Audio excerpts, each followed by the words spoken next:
Magandang morning.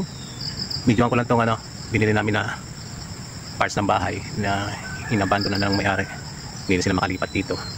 May trabaho yata sa Alabang. Kaya may kuha na rin na katitirhan doon. So hindi na sila bumalik, hindi na makakabalik. So binili namin na bilang awa na rin lang kasi may sakit nga yung asawa, yung babae. Kaya hindi ko alam kung tama o lugi kami dito sa presyo nito. Pero okay na rin. So 3,000, kunin namin yung mga yero, mga kahoy-kahoy. Ayun lang. Kuha lang ako ng konting video para may souvenir siya. Kuha lang ko mamaya pakatapos at hindi ako makapag-video habang gumagawa din sa laon na lang stand. And masyado itong slant. Kaya ngayon din lang ako ng-video kasi tumigil na yung nagpapatugtog ang radyo actually. Ayaw kasi ma-copyright nang wala naman silbi. So anyway, pasadaan ko lang itong bahay para makita sa video itong tsura ng kukunin kong mga materialis na pwede pa namin magamit. Finally, makasakaling mawalan na ng hilik, mawalan ng tulog yung ng bahay namin dahil pinagkakakain ng daga yung mga rubber. Mga rubber pala ganito yung itsura nun. Ayan, ganyan kasing itsura niyan. At gagapok din siya sa init ng araw kaya wala pala itong walang yung not recommended. Akala ko maganda. Wala pa lang kami dito, halos 2 taon pala pero ayan, sira-sira na dahil sa pangit na klase. Nag-research kasi ako, nakita ko yung mga made in imported dun sa Europe. Tatagal daw ng mga 30 years, so tuwan-tuwa naman ako. Yung palang binibili dito ng local, ang gapok. Ang gamit pala nito, yung mga pang ginagamit sa mga cosplayer. Ginagamit nila ng mga damit-damit. So not intended for a roofing. Mali pala yun. Anyway, I learned my lesson. The hard way. So, eto. Mga pangit masyado itong iba. Pero wala akong choice kasi binili namin ng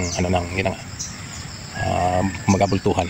So kunin ko kung na mapapakinabangan kaya ang pati nito kasi akin pa yung effort, no? Ako maglalaglag, ako mag-aakot. So ayan, tingin ko naman mawi naman siya kung sakaling hindi ako ang nag-effort. Unfortunately siyempre kasama yung risk ng kasi itutumba ko yung isang yon, delikado so medyo risky ang trabaho din, kaya sige lang, kasama na yun. Bilang tulong ko na rin lang talaga. Kaya eto, so video lang ako ng konti habang yung tumigil na pagpatugtog ng radyo yung sa kabilang bahay.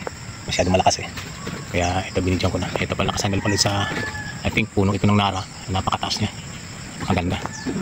So ayan, okay, tigil na muna ako. Ingin na nung dalang lalaro sa loob yung mga alaga ko. Alright, yun lang, thank you. Ayan, video lang pahinga kapag video muna. So tatanggal ko na sana tong shed inuna ko. Kasi mo nakiusap kaya pala tumawag daw yung may-ari na doon mo na ililigpit yung mga gamit. Kaya ayun, iwanan ko na lang muna yun. Pagpilian na kung kanina yung binigay mga gamit, which is wala pa dito, tsaka ako nalalaglag. So ganun na lang, medyo madidelay pero sige na lang. Pero yung bahay siguro yun, bakalaglag yung kunin mamaya.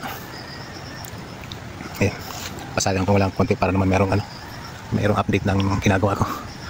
Kakapagod na. Ito pala pero dito ang overlooking, medyo tatakpan lang ng mga kahoy-kahoy pero ayun, medyo kita dito mga view ng Metro Manila doon sa Lower Silangan. Ayun. So yun lang, pahinga lang ako konti, kuha ng video, tuloy ko yung gawa. Salamat. Good morning. Pipili naman ako sa panel ay natatakpan sa mga dahon yung nalong sa mga pansaya. Gusto ko masarap ng konting araw lang kaya tutulak ko naman siguro yung mga itong santol. So ayun, nakasigaw yung sa nababang kasi ng nung sa ng santol. Yung kulap ko last kira pero yun, napapanduan naman yung mga solar. And then November na, nasa side naman sikat na araw, ayun. Doon. So akitin ko itong santol para pukulan. Tingnan ko lang dito sa side para akit ako mamaya sa santol pukulan ng video itong solar panel. Tingnan ko kung anong development. Okay. Okay, so dito ko sa taas ng pukulan ng santol. At nabawasan ko na konti yung mga branches. Ito sa santol last year, ginamit ko itong dito ko nila yung wifi antena. Ito, invisible pa siya, dito mga yung pinagyan ng so dito ko ginamit itong last year yung wifi antena. Mahina pa yung signal, so ginaba ko naman. Andun siya. Kita ba? Kita siya. Anyway, mas maganda rin signal pero nawawala naman naman ako malilipat. Yung nasa puno ng mga kaso, mukhang masyadong malipit pa siya. Napakayok. Kapulin yung branches. Anyway, ito yung binang sa taas ng santol. Kuha na po itong masalang panels namin. Hindi makita lahat siguro pero yung invest makukuha natin. Hindi makatagal rin iba. Tatagal ng mga dahon. Kaya ngayon nalas 8 pa sa atin pero wala kang hindi halos mainit ng iba. Kaya napating nainitan ng laki kaya yung mga solar panel pa.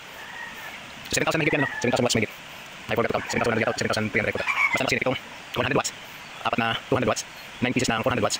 And 4 pieces ng 550 watts. So yeah. And later on, sa mga may kaso yung magawa ko ng second floor, gagawin ko yung mga solar panel, update lang ko yung sila ng sulat kong gawa.